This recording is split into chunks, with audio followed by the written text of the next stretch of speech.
In this interview, it's all about Vietnam, north to south, with Ralph Velasco.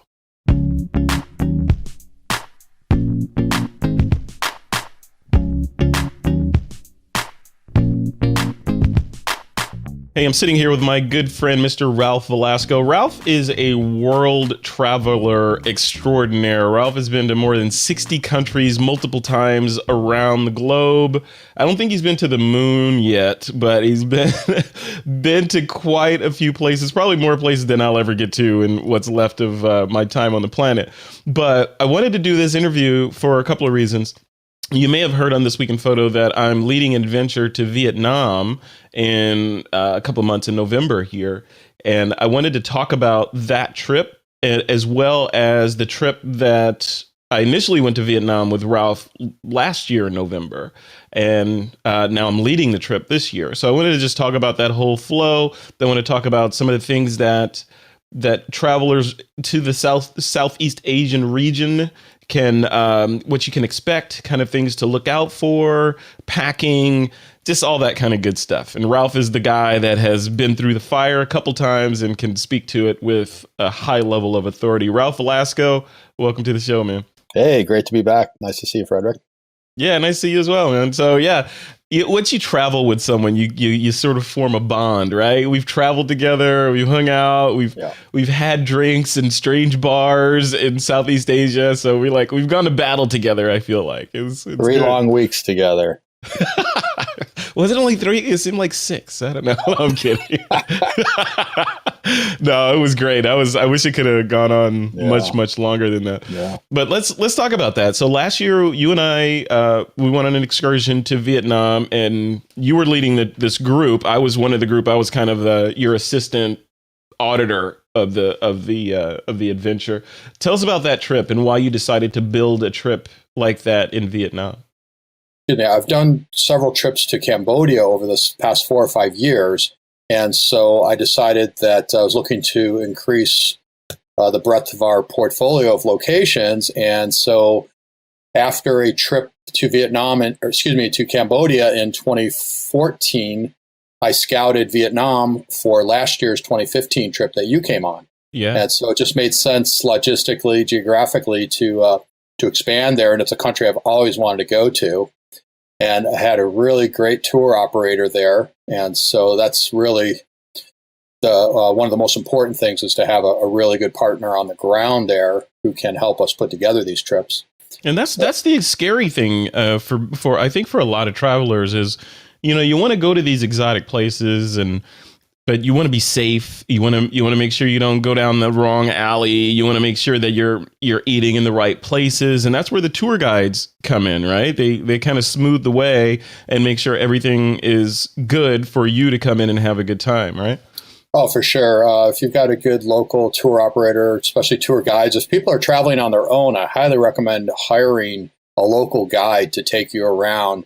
It's especially in this region of the world, it's very inexpensive to do so. Maybe $70 to $100 a day. And you can get someone that can help you with the language, the culture, the customs, keep you out of trouble, show you places that you'd never find on your own. So definitely highly recommend that.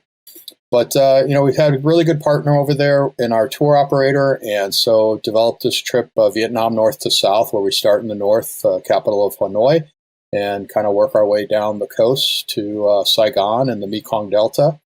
So to me, it's a really fabulous region, and the food's off the charts. The photo opportunities are virtually endless. Yeah. There's just so much to do there, which is why I'm looking forward to going back again this year, because there's just so much to do, and so much to shoot. It's vibrant, and it's it is a paradise for photographers. It's like you can't point your camera in a direction and not get an interesting photo over there. So Vietnam versus Cambodia, in terms of the differences between your experiences at each one of those places, what are the main differences between the two? In my opinion, I think that Cambodia is, to generalize, maybe Vietnam 10 or 15 years ago. Mm. So it's not quite as developed. Vietnam's got a very developed economy. It's sort of this cross between communism and capitalism. Mm-hmm. And I know that countries like Cuba, I think, would really like to emulate that system. Yeah. Kind of the best of what they consider the best of both worlds. So, but Cambodia, the food is different, but can be somewhat similar.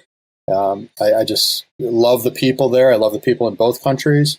But Cambodia, just Vietnam 10 or 15 years ago, a little bit less developed and a little more raw, but still, we have great boutique hotels and a great partner there as well. Yeah. So in Vietnam, what are some tips, like, so for people that are planning on or even some of the people that are coming on the trip that I'm leading in November, what are some tips that you would give those folks to, as you get into the country? These are the things that you need to pay attention to, whether it be, the food and water versus clothing. What are some top line tips that you would tell anyone that is going to that country for the first time? Well, in general, going anywhere on any of our trips, I'd say pack light. Pack a lot less than you probably think you need. I think you learned that lesson last year. I did. The old adage is, have your bag out the night before your trip, take out 50% of your stuff and bring twice as much money. And you'll be fine. I don't think anyone's ever said, I wish I would have packed more. Yeah. So, for Vietnam, my basic kit is like one pair of long pants, 2 shorts, 5 or 6 shirts, of course, underwear and socks. And I'll do laundry in the sink once in a while. It's very inexpensive to have laundry done there by the hotels. So, pack light so that you're not dragging around a bunch of weight that's going to weigh you down. And I'm a one body, one lens kind of photographer. So I like to have a fairly good size zoom lens. On my Panasonic Lumix GX8, I use the 14-140. So came as a good recommendation from a good friend of mine. Yeah. And when I do shoot with my SLR, it's my 24-120 on a full frame camera. So it's a fairly similar range. Do you bring both of those on all your trips? Both cameras? I bring the SLR as a backup along with that lens. It's a fixed 24-120, but I shoot 100% with the GX8 now. And that's only in case something were to happen to that camera. I've got a backup, so I'm not completely out of luck. I do shoot quite a bit with my iPhone as well. Yeah. A lot of video, time lapse, slow motion. I mean, it's just incredible what you can do with these devices now. Yeah, it is. It is crazy what you can do, and people discount the iPhone, thinking that it's just a phone, and that's a remnant, I think, of progress, because the cameras in phones used to not be good. Right. Back in the day, they were like, I used to say on the show, even like 5 years ago, that the phones and the cameras were a detriment to real photography, because they used to trick photographers into thinking that they had a camera with them. And then you go out and you take these images and they're garbage because the camera was garbage and you don't have a good photo. But nowadays, that's not the case anymore. You can make some outstanding galleries type images with just your iPhone and processing software that's in the phone, right? Yeah, and you can share it right from the device. The iPhone itself is probably my most versatile piece of travel gear that I have, and maybe this number 2 to my passport that I would bring with me. Yeah, your passport and global entry, right? Yeah. Which, by the way, I am now globon entry, just for the record. Fantastic. Yes, right. I had my appointment about 3 weeks ago, and right. I'm in the club. Don't spread the word. Yeah, exactly. Exactly. So, Ralph, let's talk a little bit about gear. So one of the things that I hit last year was, what should I bring with me? And again, I ended up bringing too much stuff, because you think, oh, well, I need my laptop. What if I want to edit my photos? And then there's my phone. I have that. I absolutely need my phone. And then there's iPad. What if I want to read in bed and that sort of thing? And then there's power adapters for all these things. And it just goes on and on and on. And cables to connect them so that they can charge, and you end up with a rat's nest. What do you do as a seasoned traveler? What do you bring with you? Well, because I'm on the road internationally over 9 months a year, I've always got my laptop with me, and I've got a 15-inch MacBook Pro. So that's my workhorse. I've always got that. That helps me to be able to do business. I do bring an iPad mini. I've got my iPhone 6 right now. I'm hoping to upgrade to the 7 when that comes out. As far as cords go, it's the same Lightning cord that works for both of those devices. So you could bring just one. I tend to bring two in case one gets lost or something happens to it. But that helps there. And then of course you do need your charger for your laptop. What I always recommend is just having in Vietnam, you just need that one 2-prong Euro style plug adapter, which works in about 90% of the countries that I go to. Mm-hmm. Then you plug a power strip into that, and I make some recommendations for that. They're $15-20 at the most. You don't want one of those super cheap ones for like the computer under the desk, because I've burned those out before. Mm-hmm. It's nice to have one that has a surge protector built in, maybe a couple of USB ports. Yeah. And then I plug that into the 2-prong adapter, and now I've got 3 or 4 or 6 US style plugs for all my devices. So I only have to worry about plugging in once. If you're rooming with another photographer or someone else who's got all these different devices, it's going to help to have, because I've been in rooms where there's one outlet, and if you don't have that power strip, you're going to fill up the outlets pretty quickly. And you can be a hero at the airport when you try to plug in and everything's all filled up at all these stations that they have there. And you just ask someone, would you mind if I unplugged your device and plugged in my 6-outlet power strip? And now you're making friends. Yeah, now it's a party. Exactly. Yeah, the one thing I would add on to that power thing is, and I've been doing this just traveling around the U.S. for conferences and such, but I typically bring an extension cord as well, because you never know where that outlet is going to be, and it may not be in a good place for where you want your gear to be. Yeah. So if you just bring a nice extension cord with you, along with your power adapter and all that, then you're good to go, because now you have power wherever you need it and as much as you need within the room, and it doesn't take up that much space to bring that. Yeah, why don't you just go one step further and bring your own generator? I was going to bring a generator, but then you got to bring gas, and customs just, it's not a good scene going through customs.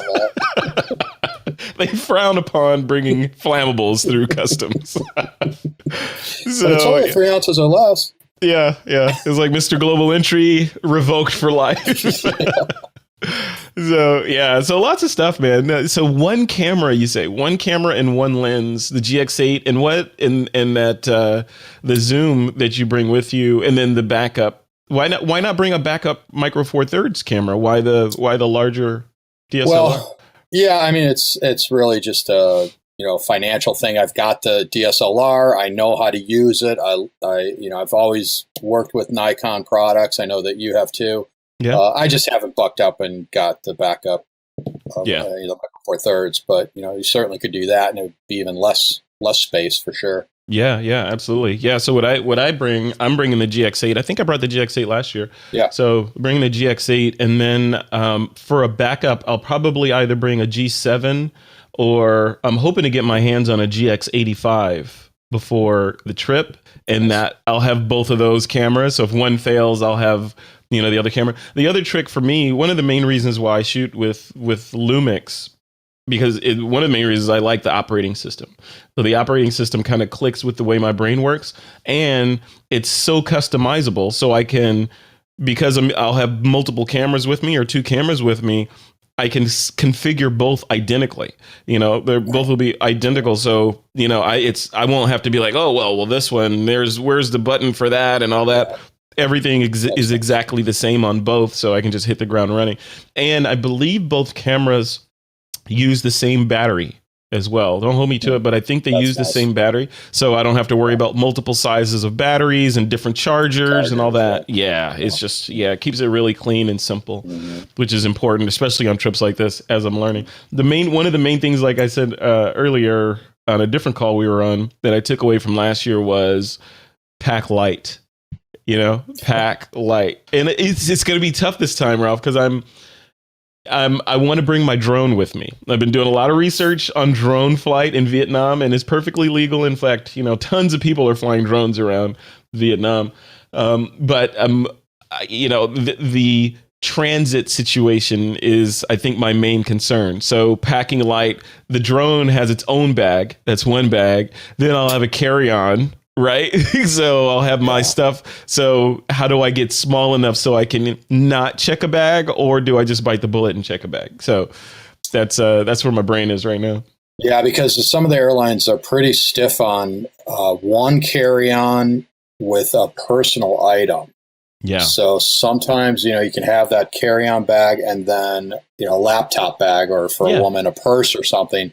Yeah. But to have another like drone backpack could be an issue. Well, the drone backpack, the cool thing about the one I have, it's from Think Tank, and it's the Airporter. I think it's called the Airporter, but it's actually the drone and all the drone accessories fit in it, but also my mirrorless camera stuff goes in there too. So all the both bodies, lenses, chargers, everything goes in that one bag. Then you're fine. Yeah, so my carry-on, I'd have another bag. So in the carry-on would be my clothing and a smaller bag that I can take my camera gear out of and then go on excursion with when I don't want to bring the drone. Right. So I think it should work. I'm gonna run through the paces and make sure everything is good. Test it out. I don't want any surprises. No surprises. So cool. So I mentioned in the beginning that you've been on multiple trips. You've been around the world, at least 60 countries, right? And I asked you this question while we were in Vietnam. I'm going to ask you again, for the record, on YouTube, permanent. Where is your favorite place to travel, and why? And why?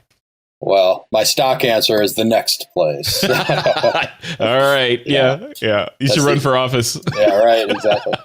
No, that's the easy answer. But there's so many different places that I love for so many different reasons. So, there might be Iceland for the landscapes. There might be Cambodia for the people, might be Vietnam for the food.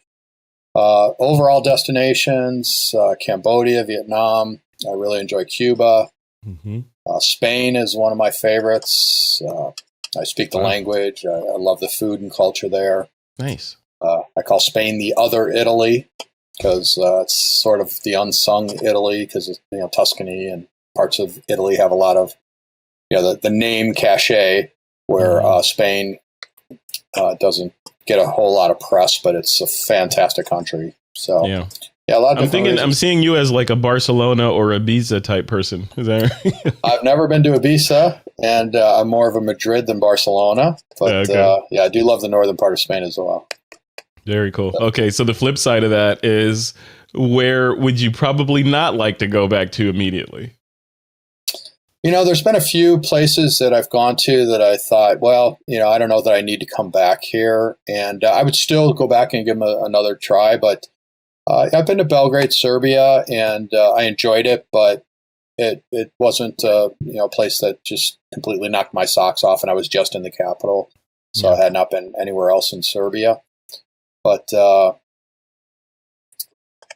where else? It's hard to think where I would not want to go back to, because everything's different, right? They all have their own pluses and minuses, right? And it's different when you go back. So I'll go back to Belgrade, and it might be the best country ever. 8 years later, or whatever it's been. So you just never know. And I never discount any place, and always willing to give them another shot. And I'll try anything twice. So you are on the road. You said 9 months out of the year. How do you do that? So there's most people that are watching this, I would say maybe not most, but a lot of people that are watching this have day jobs, right? So they're like, well, I got to work all the time. How do you get 9 months off? How do I'm not on vacation. I'm not taking 9 months off. I have a day job and a night job. Yeah. Yeah. I only work half days, but 12 hours is enough, Yeah. I like that. No, I mean, yeah, this is my job, and I'm very lucky. It's one of the great jobs that there is. But I'm on the road 9 months, and that means I'm away from family. Now, I don't have I'm not married. I don't have any children. So, but it makes it hard to have a relationship. There's not a whole lot of women, that are knocking down the doors to be with someone who's around 3 months out of the year, 10 days at a time here and there. Yeah. So, in that sense, it can be lonely, but, I wouldn't trade it for the world. I'm not going to do this for the 20 years. I absolutely will be traveling until I die, but hardcore 9 months out of the year, that'd be difficult to do, when you're 75, 80. But I've been doing it full time for about 8 years now, and I love it. I love to be on the road. I don't miss stuff. I was on, I went location independent about 3 years ago. I used to live in Southern California, and again, I was there 3 months out of the year, 10 days at a time here and there, and I finally decided this is silly to pay rent somewhere for 12 months when you're there for 3 months. Yeah. And so I sold and got rid of 90% of my stuff, and actually moved my business back to Illinois, where I'm from, and now I kind of base my operations out of my mom's house. And so that's your mailing address for the most part. Right? Exactly. And so otherwise, I mean, what's not to love about living in wonderful boutique hotels and Airbnbs around the world? And I'm leaving for Romania next week, and I'll be there for about 17, 18 days. And in between, I'll have 6 days in Ljubljana, Slovenia before my Adriatic trip. And that's one of my favorite little towns. And, I'll be able to live like a local at an Airbnb right in the center.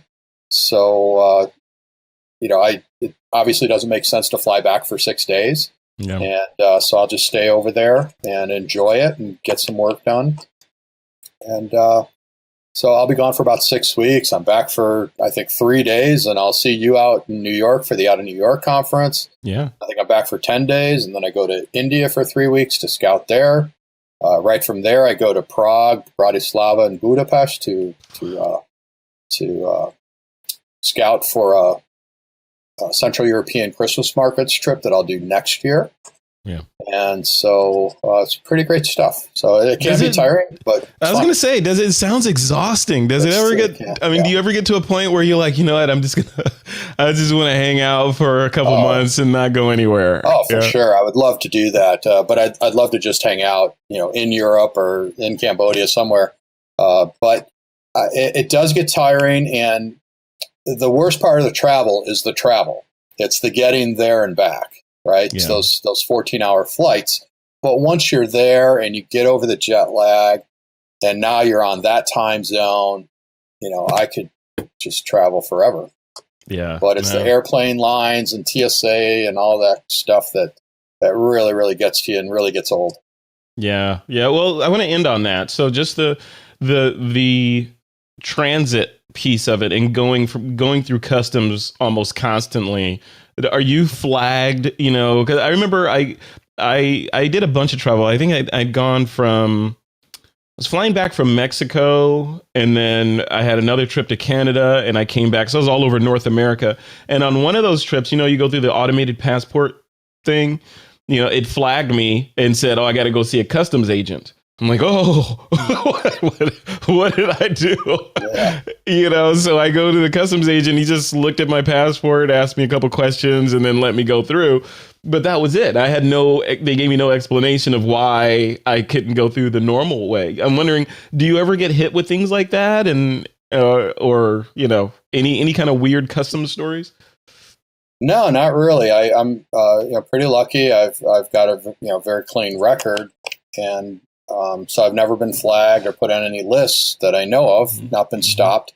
Once in a while, like you go to Mexico and you have to hit that button and it comes up green or red. Yeah. And so I think that's just a random thing. Mm-hmm. But I just got back from Mexico last week and I came up green, so no problem. But, once in a while that stuff happens, or they'll want to go through my things a little bit more. But I kind of slip in and out pretty good. So I'm I can't complain about that. I'm thinking they may have flagged me because of the drone that I was flying with. It. Okay. And it's my carry-on, So I'm thinking there's a drone and then there's the batteries in there. It could look a little nefarious, but Maybe. it's like one step away from a toy. So come on.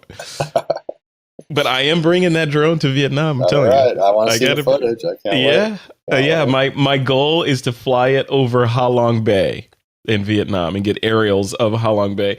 And I won't be the first. There's been hundreds of people that have done that already. So it's not like it can't be done. People go out on the boat, like we'll be going out on the boat on Ha Long Bay when I take the team out there. And I will fly it off of the boat, get aerials, and then come land on the boat. And it's all good. That'd be great. So tell me some of the other highlights that you're looking forward to on that trip. Oh, so I'm looking forward to, there's so much. So the food, for one, I'm looking forward to, what was it in, the city of the where all the lanterns were? What was the town? Hoi An, thank you. It escaped me. So in Hoi An, I don't feel like I got enough photos there. There's so many photo opportunities there. I think it may have rained one night or something. So when I was planning to go out and shoot, I couldn't shoot. But I'm looking forward to going back there, getting shots. I'm looking forward to doing some more illustrative shots to show the kinetic energy of some of those cities with all the scooters there. Because there's so many scooters in the region. I want to get some shots there. I want to get some aerials of the rice paddies and some on the ground stuff of like people working in the rice paddies and the yaks and all that. So yeah, so I have a list. I have a list of things that I need to grab while I'm there. The last trip I'm looking at that was the advanced, sort of informational fact-finding trip. This one is now full on. We can come back with some amazing shots. So. Cool. Yeah, it's going to be good. It's going to be good. Yeah, I'm looking forward to it. So cool, man. So what's next for you? You said you're going to Romania and all over the place, India, all that. What else? What do you got lined up for 2017? Yeah, 2017. So the first quarter, I typically you'll find me on the speaking circuit at a lot of the different travel shows, the travel and adventure shows, the New York Times travel show. Also, I've got a trip that I'm working on to go to Cuba. That'll be my 16th trip to Cuba. And then I've got... and these trips are excursions, right? This is not just Ralph going to hang out. You're bringing people with you on these. Oh, yeah, definitely. I mean, the India is a scouting trip, and I've got a couple other scouting trips for next year. But for the most part, I'm with a group. And so I'm doing Morocco, the Baltics, which is Lithuania, Latvia, and Estonia, Spain in June, Copper Canyon in August next year, which I just got back from. It's absolutely fabulous. I love it. And Romania, I'll be scouting Bulgaria, doing that India trip that I'm scouting for this year for next year. Yeah. And then doing Cambodia. And the Christmas markets in next November, December. So a lot of great travel coming up. You are an international man of mystery, Ralph Velasco. Flying around. I think you might need to get your own jet or something, just so that you can make things easier. Yeah, that would be fantastic. I like it. All right, man. Well, thanks a lot. I appreciate it. So just for the viewers and listeners of this, as we record this, the Vietnam north to south trip that I'm leading in November, the late November, is not full yet. There's still a couple of spots left on that. So if you're interested in joining us, just go to, I set up a short link, TWiP.pro/Vietnam 2016. That's TWiP.pro/Vietnam 2016. That'll redirect you over to Ralph's site where you can get all the information on the trip and sign up and all that good stuff. And if you have any questions on it, just hit me up through the feedback form on the TWiP website, and I can fill you in and answer any questions you might have on it. But love to have you. There's 2 spots left, and they'll be gone before you know it. So and that trip priced at $38.99 per person in double occupancy for 14 days, includes almost everything except for your flight over. Mm-hmm. If you are in a single, you want your own room throughout, there's an extra $5.99 that you need to pay. But that trip is really well priced, and it won't be that price next year. So if you have the time and can make a move on it, please contact us, and we'd be glad to get you all the information you need to make a decision. Absolutely. Love to have you. And you can help me celebrate my birthday in Vietnam. So nice. That's going to be a blast. That is going to be a blast. I promise. And we did that last year. We did that last year. Yeah. Now I'm a year older and wiser. So, or a year older and, or a year younger, because you get over the hill and you start sliding down. Okay. Cool, man. All right, Ralph. Thanks a lot for doing this. I appreciate the time today. My pleasure. Thanks for having me on. Good luck. All right. Yeah. Take care, man.